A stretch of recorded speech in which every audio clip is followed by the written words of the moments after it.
Okay, before you freak out, I've got a plan, and it'll be fine, it'll work. I needed to do something.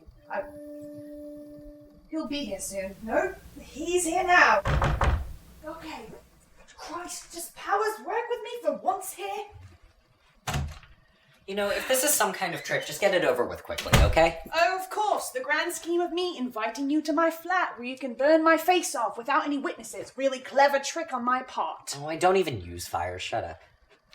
Just how far gone are you, Dread Archivist? Oh, episode 146. Do you have to be so dramatic? It's just Edwin. Is it Edwin? Is it really? Why do you say that? The dreams. You in the dreams. I didn't know. Bet you know a lot now. Surviving to season 4. You're the Archivist. Shut up. Or, variations thereupon. Variations thereupon. Have you gotten any more powers from the other ones? Holy... Which power was that? The stranger, I think. I'm almost a little jealous. Oh, don't be. What's up with you? I have a deal for you. So you mentioned. Why are you being so weird about it? I'll feed you if you feed me. Oh. You're hungry. Not a lot of statements last video log. Huh. I never heard your statement. I was unconscious, so I'm hoping that if you give to me, it'll be direct enough. I mean, you might already have it. I know, but I still want to try. I'm trying really hard not to resort to... Scrutiny? Yeah, something like that. Look, Edwin... Look, I'm not leaving you in the dust either. I properly know, that you're hungry too. You need to cause some desolation, so... Tell me what happens at the Magnus Archives. Would that hurt? Well, the story's part of me. The story's part of my flesh. So you give me something that's not part of me yet? You tell me something I don't know? Let's find out. That's a pretty self-destructive plan. Emphasis on destructive. So, do we have a deal? I'll give you yours first. You're gonna need the extra power. Okay. So, are you gonna... Going to what? Oh my god, compel me, idiot. I'm a terrible speaker. Oh, right. I'm sorry. Tell me what happened. Please.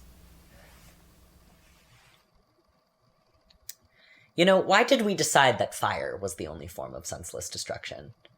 Everyone's so quick to pin tornadoes to the vast, but that's stupid because the vast's whole main thing is thalassophobia, and people aren't scared of tornadoes because they're big. I mean, take Joplin, Missouri in 2011. Monster of an EF5, winds well over 250 miles an hour. Over 150 people killed.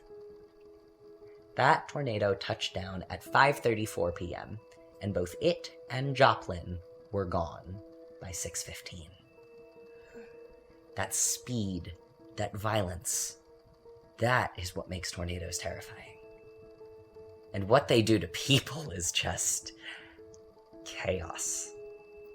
I mean, there are people who are thrown half a mile and can just walk away. And then there are people that have to be pulled dead and broken from what should have been the safest, sturdiest part of their home. How does that make you feel, Ed? Stop it. Ooh, you really don't have the stomach for this, do you? Shut up! You are not going to do well in season 5. Just go on! Sorry. I mean, anyway, there's, no sob story in my childhood. I didn't lose my house or get trapped outside with one bearing down on me or anything like that. I don't know. I just like them. They always just kind of did it for me, I guess. But, again, there's more to any entity than how it manifests physically. For the sake of your precious listeners, it's probably for the best if I don't go into my own history with self-destructive tendencies, but most of its history you know already. Suffice it to say, sometimes when you're very angry and that has nowhere to go, you take it out on yourself. But I mean, anyway, I mostly had myself together by the time we left college. You know, I guess I was kind of too busy to really hate myself with that same fervor that I used to. So I guess you could say I was doing well. That does not count. Oh, okay. I guess you could say if I was doing poorly, I wasn't doing poorly enough to notice. How about that? Fine, that's fair. And that was when I moved in with Ash. And it was beautiful. That whirlwind few weeks in November when we were searching for the apartment, all the happy tears I kept crying at our little housewarming party. I mean, you were there, you remember. It was such a relief to not be long distance anymore. We'd spend our mornings making each other breakfast and our evenings laughing over bad movies and silly stories from work. I mean, just the fucking picture of domestic bliss. If my entire life had just been that, I would have been happy. But, you know, then you had to go and fuck it up, so thanks. It was right around the time your first video log came out that I noticed that she was different. Quieter, less patient. I mean, I didn't make the connection to you. How could I, right? But I thought it was just December. Seasonal depression's a bitch and all that. And I mean, I tried everything, but everything I did just drove her further away. By the new year, we were barely even speaking anymore. I still thought we'd pull back, though. I mean, it was us. How could we not? But then, around, I guess, mid-January, she started working a lot of double shifts at work, and she was always so cagey about why. And I mean, we'd had so many conversations about how both of us hated cheaters, but I didn't know what else to think. And I was just so angry. So I stooped to her level. Started saying shit just to piss her off. Just to get her to talk to me at all. We were fighting daily, and it felt good. It shouldn't have felt as good as it did. It all kind of came to a head the day before Valentine's Day. She'd come home from work, or, work, wearing a completely different outfit than what she'd left in. What? Right? I mean, it wasn't even hers. It didn't even fit her. And, I told her that I'd known she was a cheater, but I thought she was at least a better liar. And she didn't even yell. She just laughed. She laughed and called me crazy in this sing-song voice, and told me that even if she had been cheating, I would have deserved it for how shit a boyfriend I'd been as of late. And I remember thinking, even undercut by the rain and the thunder, just how clear her voice sounded. And that was the moment I realized it was storming at all. And I decided I would rather be out there in that cruel outdoors than stuck in there with her. I headed for the dorm. I grabbed my shoes. She was mid-sentence, and I just turned around to give her some kind of last word, but she smiled. She actually had the audacity to grin at me, and she just said, "Good. Maybe something out there will love you like I used to." And then I was outside in the storm. I could tell you I was so sad or angry or whatever the hell that I didn't even feel it, but that would be a lie. It was hailing, these big stones that bruised my arms and my face, and feeling it hit me felt, not good, but right. Like penance. Maybe like revenge. The wind built to this steady, growing roar, and I knew what I was going to see before I turned around. The funnel cloud was close, half a mile away. I watched it make contact with the earth, and it didn't look like it was moving, but tornado safety 101 for you, Eddie. If a tornado ever looks like it's not moving at all, odds are it is coming right for you. I should have run. I should have thrown myself into the stairwell or on the mercy of my ground floor neighbors, but I was rooted to the spot. And I wasn't afraid at all. It was beautiful, Edwin. This perfectly tapered funnel of steel-colored clouds, almost purple in the glow of the lightning cracking across the sky around it. As the wind picked up around me, I actually stepped in. It was like it was asking me to dance. I remember thinking, if this is what kills me, what a way to go. I knew it wouldn't, though. Kill me, I mean. I don't know how, but even as my feet lifted off the ground, I knew that this was supposed to happen. And my time here wasn't up. It felt... well, it felt like falling into the arms of someone you love. Just complete and utter security. And how do I even describe how it felt to fly? I guess it hurt more than I expected. I mean, that drop in the air pressure made my head pound, and every inch of my skin was just getting sandblasted by the rain and the flying dirt.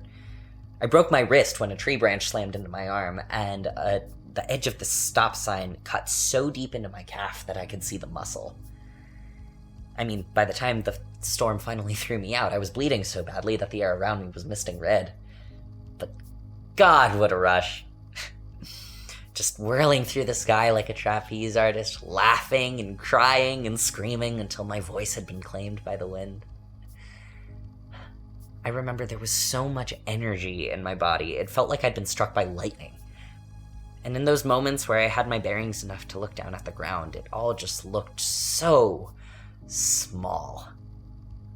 Small and fragile and breakable. Like I could reach out whenever I wanted and just flatten the whole mess of it beneath a fingertip. I could have stayed up there forever. But even the longest tornado in history only lasted about an hour and 40 minutes. Just about the length of a good movie. It sent me tumbling right back out, and it took my bones and skin 10 agonizing minutes to knit themselves back together. By the time the EMTs found me, all I had to show for my rebirth was a new scar and some stained clothes. The apartment took a direct hit. Ash was missing. I thought she was dead until I walked into the wreckage of our room and saw all the cobwebs tangled up in it. No. Yeah. And that was when I knew. I knew what you had done. I knew what was up with her. I knew everything. When I visited you back in April, that was, call it confirmation of a theory. I didn't know really what was going on with your broadcast. I mean, I hadn't seen it, but I knew the broad strokes, I guess, and I mean, the blurring between fiction and reality is always a dangerous game, especially when it comes to... Actually, I don't know if you want that one, so... But I figured I'd come and check in, and now, here we are. I mean, that's it. That's what happened. We are what we are now. Now you know. You know, what's funny is after it all, I still love her. Maybe that makes me an idiot. Maybe I really am just that hell-bent on my own self-destruction.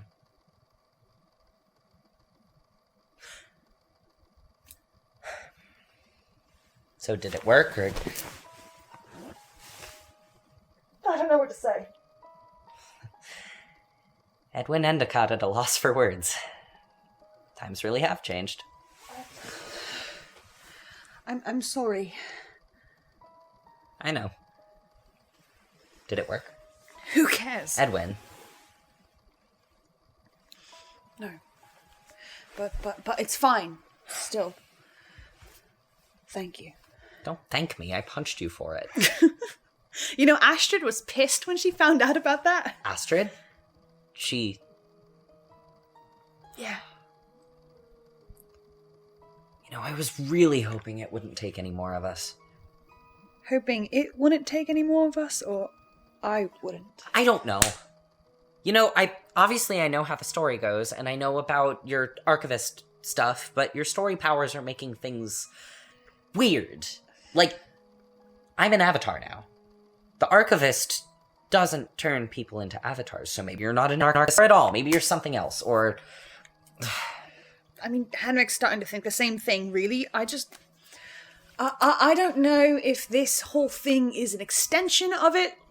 Dread archivist fair archivist Ash has called me the marked archivist, but I still don't know what that means, or if it's genuinely something else entirely. Well, do you know what the broadcast does? Attracts statements, feeds me when it can, but it hasn't been as substantial. Since the start of season 4? A lucky guess. Something's missing. I need something else, which means that feeding is not its only job. Speaking of feeding, I owe you. Are you sure you still don't? Yes, I'm sure. I know you need it. I saw, and honestly, I'm curious. Fine. What do you want to know?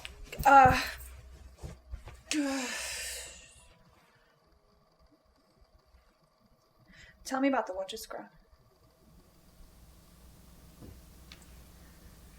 Okay, so...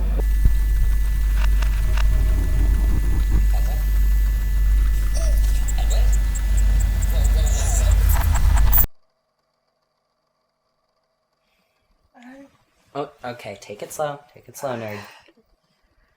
You know you talk in your sleep. Yeah, I get that a lot. Alright, slow. What do you remember?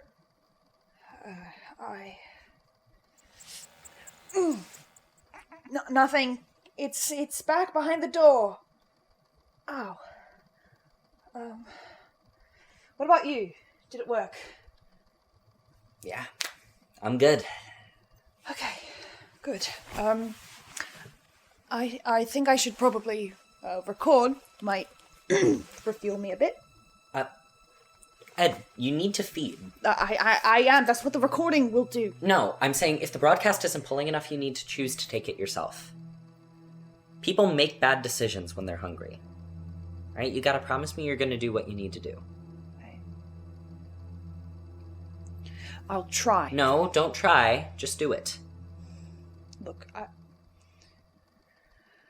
I know that we are built against each other now, but if you need someone to talk to...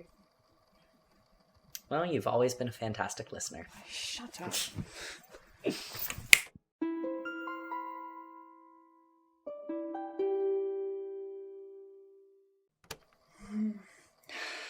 Let's get on with it then.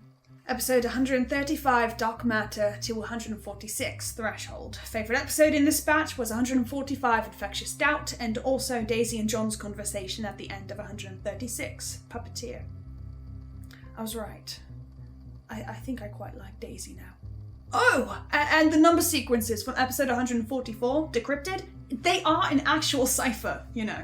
It took me a second to get it. My first instinct was that it was some sort of veneer cipher using numbers, which wasn't actually that far off. Quickly worked out that the numbers were separated into 2 digits after 8 different ciphers. I did need the hint that it doesn't work for Z, which means that it's based in 25, or that it's in a graph, like a veneer. Won't spoil the final step for anyone who still wants to solve it, but the code was.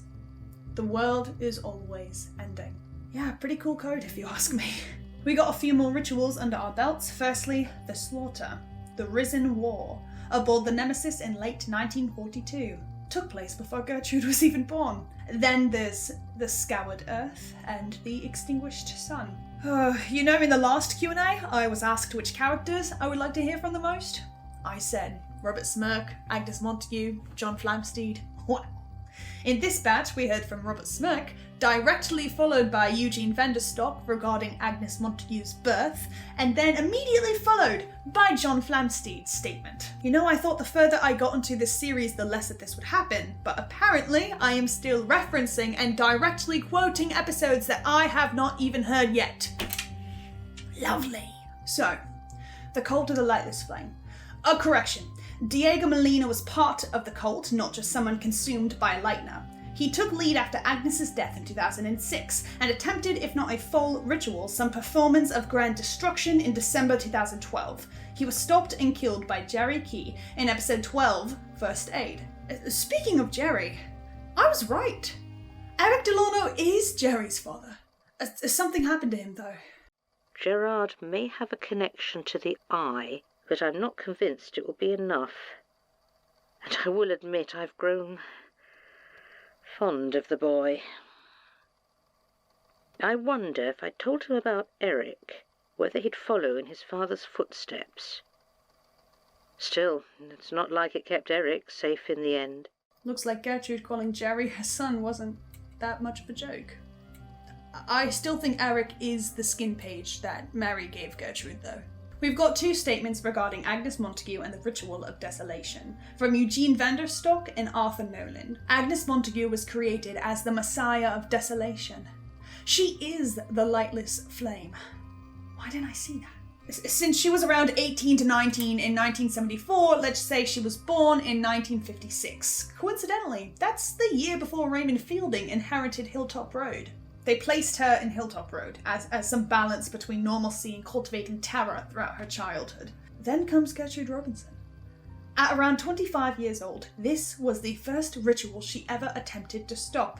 She performed what she thought was a banishment counter-ritual, but in actuality she was tricked by the web, and she bound herself to Agnes. She never told us how she felt about being bound to you. Never even called you by name. Just called you her anchor. The thing weighing her down and tying her to this world, stopping her destiny. It was a way for the web to halt the ritual. So, Gertrude built the burnt offering in Scotland from episode 37. It protected her from the cult of the lightless flame while also aiding in whatever side effects the binding caused. Overall, Arthur and Eugene believed the ritual was destroyed by Agnes's doubt, stemming from a few dates with Jack Barnabas. Gertrude never confirms if she actually put Jack into Agnes's path, but there were a few more pieces to the puzzle, I think. Because on their last date, on November 23rd, 2006, Agnes keels over in pain, and she explicitly references the fallen tree. The tree that on the very same day Ivo Lensic uproots at Hilltop Road. The tree that statement maker Anja Willett found again on April 23rd, 2009, regardless of the fact that she gives her statement on April 22nd. Potentially the same scary elm Albrecht von Closen explicitly wanted dead in episode 127 remains to be seen. Jonathan Fanshawe found Albrecht's groundskeeper burning it. And the box to the hypno table was buried under that tree. Ivo Lensic destroyed it too. It was full of spiders, so... Was the tree a physical representation of Agnes's connection to Hilltop Road? A part of her immortality, if she gained immortality through a ritual involving Raymond? Keeping his hand as some sort of binding anchor? Or is it the bond between Gertrude and Agnes? I mean, maybe it's just the hypno box that's the relevant factor. Raymond Fielding showed up in front of Ivo Lensic a few days before November 23rd, even though he died in 1972. Was that the web prepping Lensic to want to destroy the tree? Waiting for doubt to creep into Agnes, then tempting Lensic to destroy something she was connected to? I'm not sure. I still feel like I'm missing a piece here, even though I've connected a larger portion of the puzzle itself. You know, I don't think we've ever actually heard Gertrude compel anyone. You ever notice that? When you compel, they're static. I've looked through them. The closest we get is Sergeant Walter Heller in Crusader, her asking him if he remembers shutting the door to the Serapeum. Then we get Arthur's statement. Listen to Arthur Nolan. Actually listen to him. He can look for the answers in whatever books he likes. No skin off my bones. I didn't actually ask. Figure if you're going to pull this stuff out of me, I might as well get some of it off my chest anyways.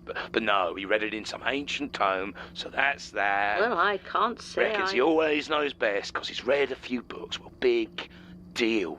Way I see it, if a writer can't even save themselves, they probably don't have a lot worth knowing.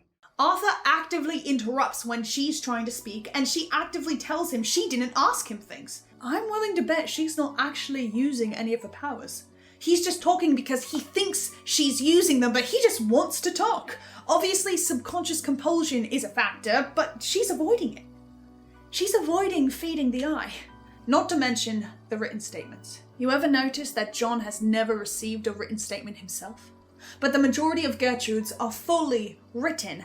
I think it's intentional. I think Gertrude's actively trying not to take direct statements as to avoid the dreams. She fights the horrors and avoids giving them power, including her very own patron. I have to admit, that's wildly impressive. I could never. Like is still the wrong word, but she is kind of a badass in Arthur's episode. Now onto the dark. You know, this story still has ways to shock me. I feel like I understand it so much, yet it still constantly surprises me. I really love... Never did I ever consider that Manuela Dominguez would be part of the People's Church of the Divine Host. Episode 135, Dark Matter, regarding the Daedalus space station and the development of an orb of dark matter that is powerful enough to instigate the ritual of the Extinguished Sun, aimed for March 20th, 2015, like I theorized, during the eclipse. And Halley's eclipse? The one 300 years prior? May 3rd, 1715? Ask John Flamsteed. Infuriated by the plagiarism of his star charts, John Flamsteed followed Edmund Halley and found him by a dark pool surrounded by hooded figures, in what Flamsteed considered to be vile acts of pagan villainy. On May 2nd, 1715, he confronted Halley at the pool, and Halley attacked him. In self-defense, Flamsteed shoved his head under the water and drowned him in that darkness. The eclipse was at 9 a.m, probably only a few hours after the confrontation. 2 days later, at a meeting with the president of the Royal Society, Isaac Newton, Edmund Halley was there, with cold, dark eyes.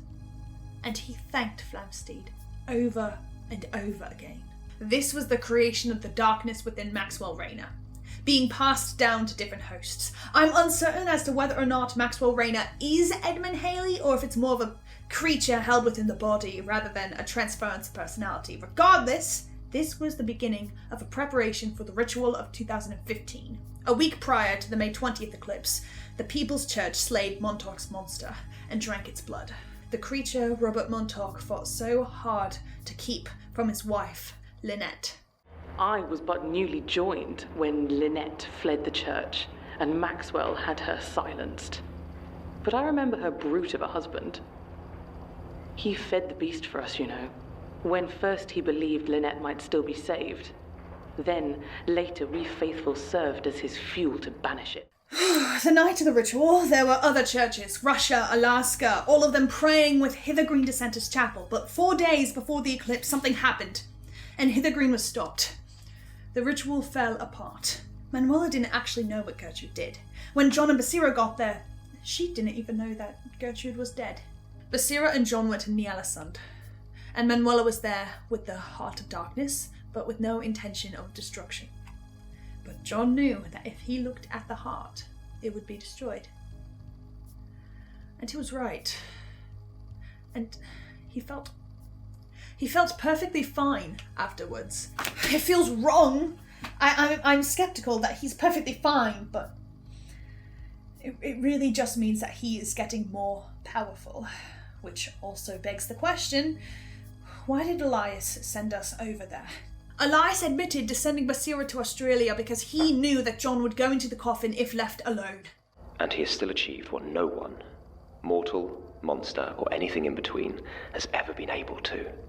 He climbed out of the buried. Elias claimed that this was preparing him for the ritual of the dark, but no, it's not. I think it was another test. And maybe another way for him to be marked. I'm officially tracking every single physical encounter John has had with every horror. I could name all of their origins. Michael stabbing him, Melanie stabbing him, Daisy stabbing him, whatever, but here's the thing, he's only missing 2. 3, if you count the Extinction, the Lonely, and the Web. And with his proximity to Peter Lucas and Annabelle Cain, I don't think it'll be long until he's encountered them all. I originally thought the marks had to do with the Extinction or the Web, but if Elias is instigating it, that means it could be for the Watcher's Crown. Because I've also noticed Robert Smirke, and how he built Millbank Prison with Jonah Magnus. Smirke dreamt of the fears. It's how he named them, why he grasped towards architecture. These places I saw were the powers themselves, expressed in their truest form. Far more entirely than any secret book can claim. And if, as I came to believe, the dread powers were themselves places of a sort, then surely with the right space, the right architecture, they could be contained, channeled, harnessed. Channeled. By the end of his life, he questioned whether balance and fear was even possible at all. I don't think there was ever balance to begin with. For the longest time, I thought Robert Smirke was an evil man trying to fuel the horrors. That's never clear-cut as that. It's never good versus evil. He experimented. He learned, felt the pull of the eye itself, built Millbank Prison with Jonah. The way he discusses it, I think Jonah Magnus originally might have just been a man who collected statements of fears not out of malice or servitude, but to understand them, to stop them even. Like John. Like me. It would have been easier to just assume he's always been a cruel servant to the eye, instead of starting out by asking questions. Theorizing.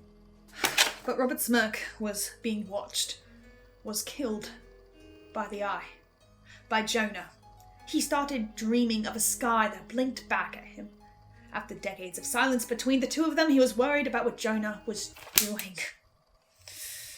And I warn you again that if you have any remaining ambitions to use our work to try and wear the Watcher's crown, you must abandon them. Not simply for the sake of your own soul, but for that of the world. It's strange that I was actually relieved to hear that Elias would wear the Watcher's crown, not John. I think this might have been the moment in which Jonah somehow became immortal. Maybe it was his becoming. It sounded like he and Smirke planned to extend their lives, but Smirke didn't go through with it. He's dead. But Jonah did. I am choosing to assume that these manifestations are unintentional, Jonah, and you have not simply decided to implore a dark patron to end the life of an old man. I further find myself supposing that they may emanate from your own intrigues and preparations to culminate those plans which we agreed to abandon so many decades ago. I beg you, do not pursue this goal. If only a single lesson may be gleaned from my life of long study and longer hardship, it is that the fear of death is natural, and to flee from it will only bring greater misery. One more point of evidence towards how he'd remain to be seen as head of the Magnus Institute. But why Millbank Prison? Why put the Institute over it at all? I used to think Millbank Prison functioned to fuel the horrors, but it sounds more like it was created to imprison the horrors, which would give motivation towards why Peter would want to be head of the Institute. Two things first, though. Peter said he wanted to introduce Martin to someone, but I can't figure out who. I don't know many more people of the Lonely, and Peter said that this person was out of the country frequently, so the only other direct connections were Simon Fairchild, who does travel a lot, and Mikhail Salesa, who travels a lot but is dead. I thought it could maybe be Adelard Decker, but why look for all of his statements instead of just asking him about it then? Also, did you know that Oxford English Dictionary's first documented use of the word lonely was in Shakespeare's Coriolanus around 1616? I mean, look at episode 108, Monologue. It's about the Shakespeare play As You Like It, and it also is about the lonely, and it took place right near Leicester Square. For those who've not been in London, in Leicester Square there's a giant Shakespeare statue there, and I just thought it was clever and interesting. In case anyone else gets excited about etymology. But Millbank, if Millbank is a prison of horrors, Peter could use it to stop, trap, or contain the extinction, to resist its birth. And I'm willing to bet that the potential power of containment could also be useful for the Watcher's crown. Jonah explicitly built the Institute on top of a fear prison he helped create. Maybe to trap the other horrors in Millbank Prison, while the Watcher reigns supreme. How would he attract the horrors? Contain them? Maybe with the person who is mocked by them all. Maybe the one who holds their history in their very being. Can the archivist be their jailer? I don't know yet. It feels close to something, but I don't know. It's hard to explain, but sometimes there's a gut instinct when the dream logic of the world just sort of snaps into place and makes sense when it feels right.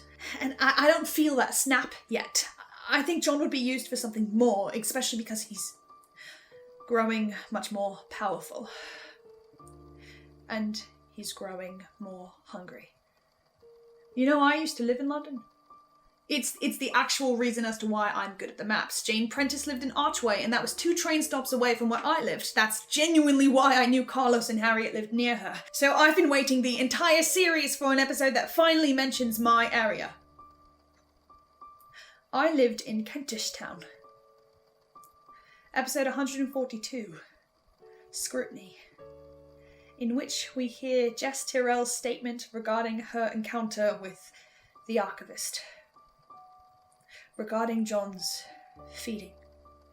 Jonathan Sims is an unreliable narrator. He doesn't actually choose to record things anymore, meaning he has no obligation to inform us on things he does when the recorders don't track. Whatever they're tracking. Honestly, I've reached a point where I'm starting to wonder if they're of the eye at all, and maybe the web.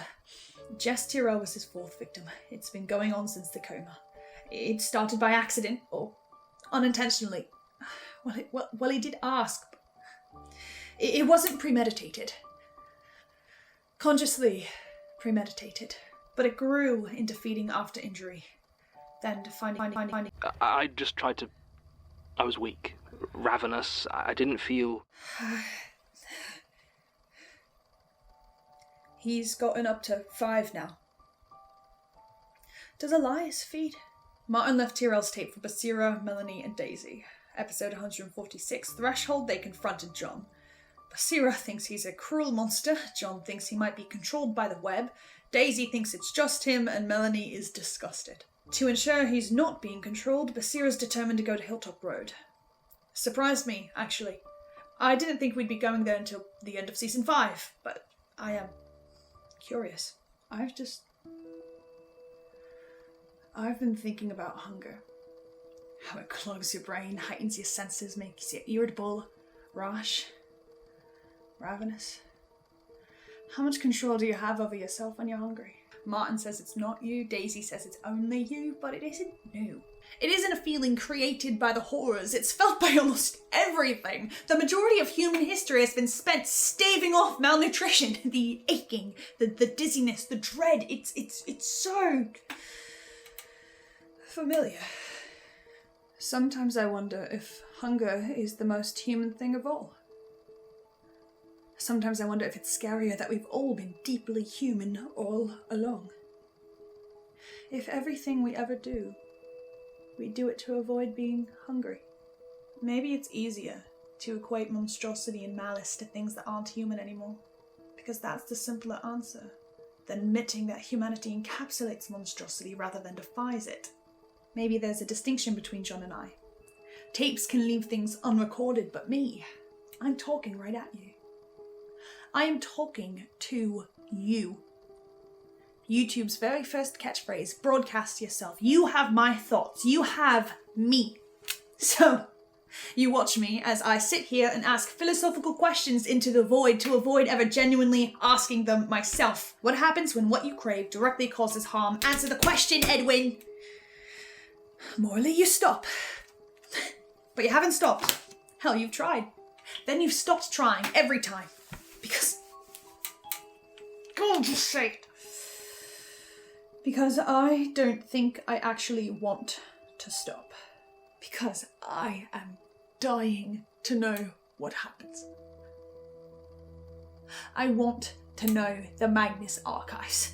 And I've been resisting and skirting around that question for so long, but the very fact that I'm still going, that's the choice. I don't want to stop. But you don't want to stop either. A broadcast is nothing without a listener. Is it easier for you to convince yourself that I'm making you watch, that I'm compelling you, that it's out of your control? We all make choices. And I don't know how to reconcile with mine. It makes me sick. I make myself sick. Yeah, I also don't mind. I keep doing it anyway. And I am hungry. I am so hungry, and your statements are not doing enough. So what do? walk out into the street until I see someone through the fog, take them, or find something around me, clamor at your comments, pry for more video statements. The further I get into the series, the more hollow it feels to theorize. There, I said it. I don't want to think about the story. I want to experience it. In some episodes I listen through and I am already thinking about the next one. It's like I'm starving for it, and the theories and the summaries that I give over here are becoming less and less appetizing. I need something here. I need something real. So what? I try to scrape at the part of me that's missing something, or the part of me that is terrified that I might not feed like an archivist. I've only got one piece of knowledge in here aside from myself and what's already in my head, and it's the book. The Almanac. But that... Unless it... I mean... It's right over here. I can go get it. It doesn't count, does it? I mean, it's knowledge, but it's not a statement, but... Jürgen Leitner was able to use the books to his advantage. I mean, he used the disappearance to trap not them, so I just think there's a chance. Okay. It's wrapped.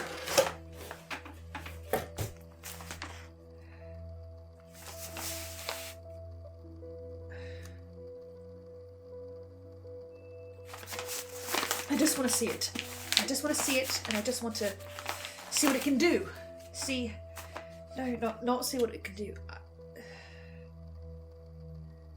Who am I kidding?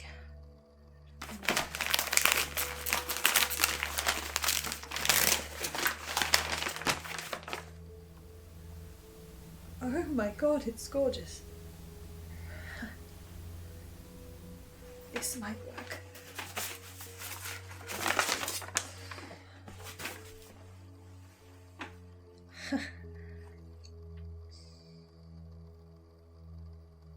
Worst comes to worst, you lose another monster.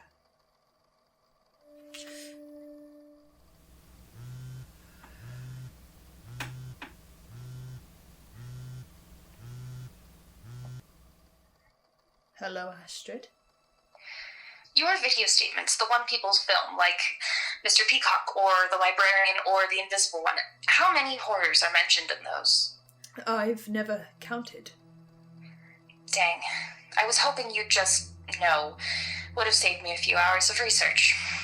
From the top of my head, I think we're still missing the vast, the buried, the desolation, the dark, and the hunt. But don't take my word for it. What are you looking into? Seeing if collecting all the fears means anything. I liked what you said last broadcast about using memory and history to stop the extinction. If they want to stop something from destroying or replacing all of them, you'd think they might try to pull themselves together. We don't know how it's going to go for us yet, so I'm keeping tabs. What do you think is going to happen with us and the extinction? I don't think a ritual succeeding would end the world if that's what you mean. The fierce grasp over here is comparatively minimal. There aren't any ringleaders of horrors we wandered into, no Eliases, no Maxwell Rayners, or Nicola Orsanovs. The history's shorter, too, if we're following Henrik's thing about Rusty Quill and Johnny in 2016. I mean, it may be a bit earlier if pre-production counts, but the fears are still able to change things. It's deeply affecting you and all of us, so it can still do something bad. Even if it's not an apocalypse, I don't think more people should be exposed to the horrors. It's awful. Yes. Yes, it was awful, wasn't it? Ed? What you saw? So, you know. Not entirely. Just that you have a statement for me. Something important. Look, Edwin, it's not that I want to keep it from you. I'd tell you anything. I just need a bit of time to process it. What if we don't have time? Okay, well, I was also considering writing it in a letter for you. I was thinking that could let me avoid the dreams. That won't work. That won't work for me, or that won't work for you? It won't work. You don't sound like yourself. At this point, that doesn't mean anything at all. You are you, Edwin. So be you. Resist whatever's going on in your head for just one more day, please. I'm not keeping any secrets over here. I just don't want to feel it again. I just don't want to feel so afraid. I've been resisting for so long.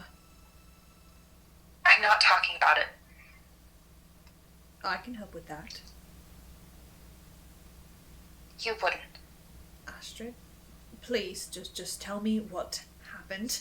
No. Astrid. If you really want it, then take it from me. If you want it, then make that choice yourself. Please tell me about the painting. Last week, I was heading to campus to get to Civ Pro, talking to Ash on the phone. She cut out when I went underground to the train. I usually bring a book or knitting, but we were catching up. I think she's having a rough time of it, honestly. So I forgot to grab anything when I left the house. So my eyes wandered in an attempt to people watch, until there was a set of curtains on the wall of the train station, covered in messy handprints of paint. I thought it was an art installation, so I pulled them back. It was an ornate bronze frame around a painted canvas. Lots of burgundy, some orange, darker along the edges. I liked it. I wondered what the artist was thinking. Was it incomplete? Will they add to it as time passes? It was fun. I didn't want to look away. Then a brushstroke appeared. It was stark white, completely juxtaposed. I leaned so close that my face was inches away from the new paint. I was trying to see if it was a screen, but it was there. It was three-dimensional and shiny. Then came another one, a bit grayer than the first. So I stuck out my finger and gently tapped it. The paint came off on my hand, and another stroke immediately fixed the fingerprint I left behind.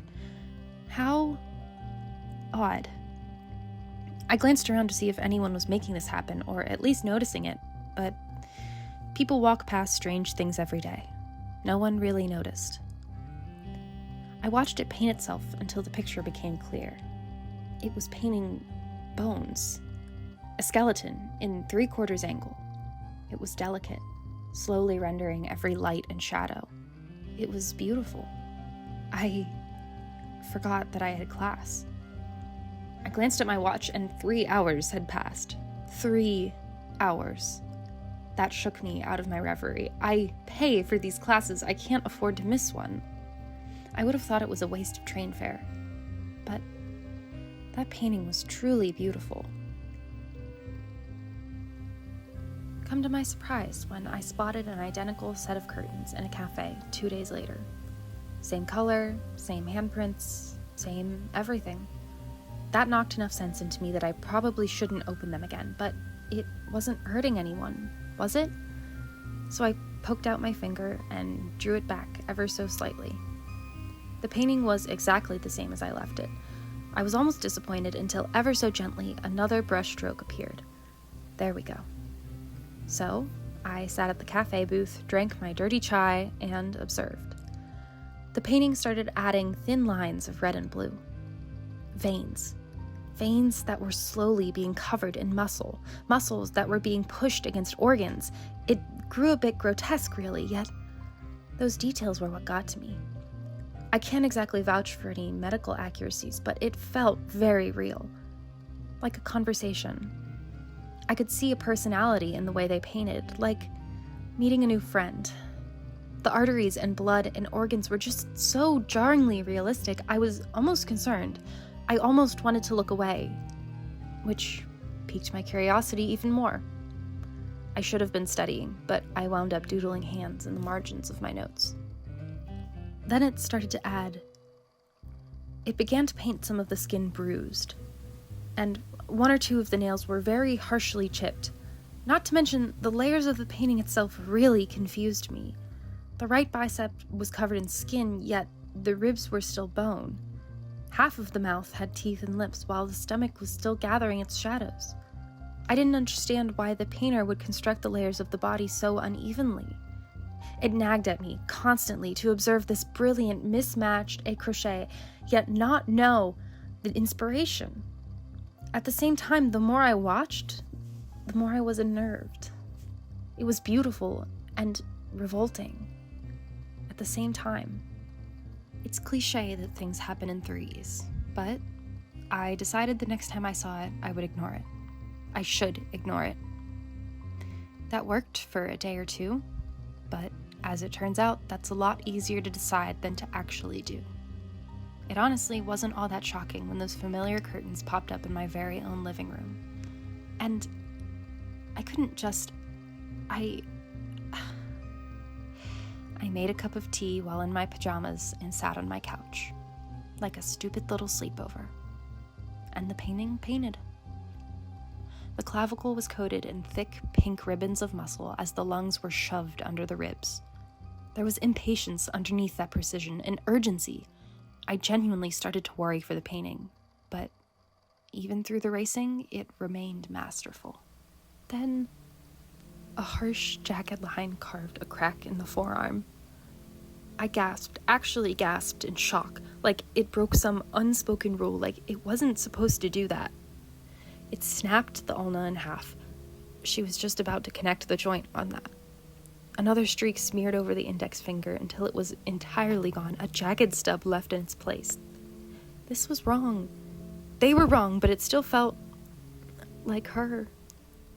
They were shaky, they were jagged, and I couldn't get the image out of my head that the painting was screaming. A chunk of hair was painted out, a gash of red ripped through the abdominals. A dark splatter sprayed a small hole into the side of the head. Yet, the rest of the body was still being made, while the other half of the body was being carved out. And then they painted the eyes. Pupils constricted, looking off to the side. I was about to turn my head to see what they were looking at, until I heard a crack. And the rib cage expanded, and the lungs expanded, and she began to breathe. And her head slowly, imperceptibly, inched towards me, until our eyes met. And it began to paint tears. She looked so afraid. And I remembered what I did when I first started watching her. I wanted to know her, but I wanted it to stop. So I stood up, crying, and I placed my hand on the beating heart. The paint pulsed underneath my hand. I ran my shaking hand across the wet canvas, and I kept swiping back and forth and back and forth until all of the beautiful, haunting details were nothing more than a dull, dark red smudge. Then I drew my hand over her eyes and erased those too. Her paint, her blood was on my hands, yet once more she painted a single streak of stark white. So I closed the curtains. I sat on my floor and I wept. My new roommates found me. It was a blur, but I think they just helped me wash the paint off my hands, comforting me. They thought I was having some sort of artistic burnout. If they saw the curtains, they didn't ask about them. Which probably confused them even more when I told them that I'm actually a law student. I didn't want them to know. That it felt like I just lost a friend. That I don't even know if that friend wanted to hurt me or if they were just a victim of something greater.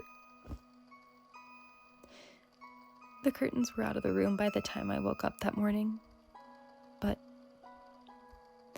they were in the lecture hall by the time I got to campus. I kept seeing them. I keep seeing them, but I won't open them. I don't want to see her again.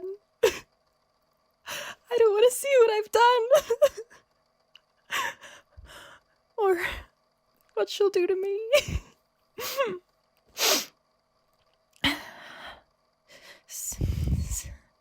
Statement ends.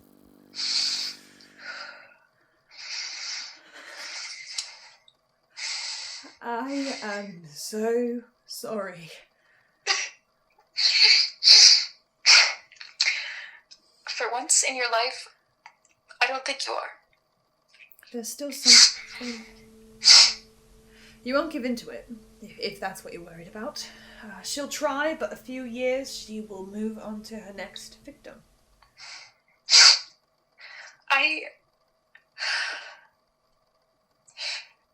Have you found any equivalent to the employment contracts? When the characters sign them, they stop being in the dreams. I've never looked. Of course you wouldn't. I'm calling Henrik. Maybe he found a way to get out. He hasn't. Then I hope it was worth it. It was. What does Ed look like in the dreams? What the hell did they do? Answer my question first. Like I give a shit. What the hell did they do? They took my statement. Compelled me. Astrid. I never thought they'd... I've been trying not to go to sleep. Do you really want me to say it? Yes. Eyes, Astrid. It's... eyes. For how long? As long as I've been dreaming. We have to stop him. Where do we even... What? Huh. It's a voice memo. From Ash. What? Hunger makes them self-destructive. Hunger, what is that? Oh no. Astrid, he tried to read the Almanac to eat the knowledge. He was about to read it. Don't you think you should do something?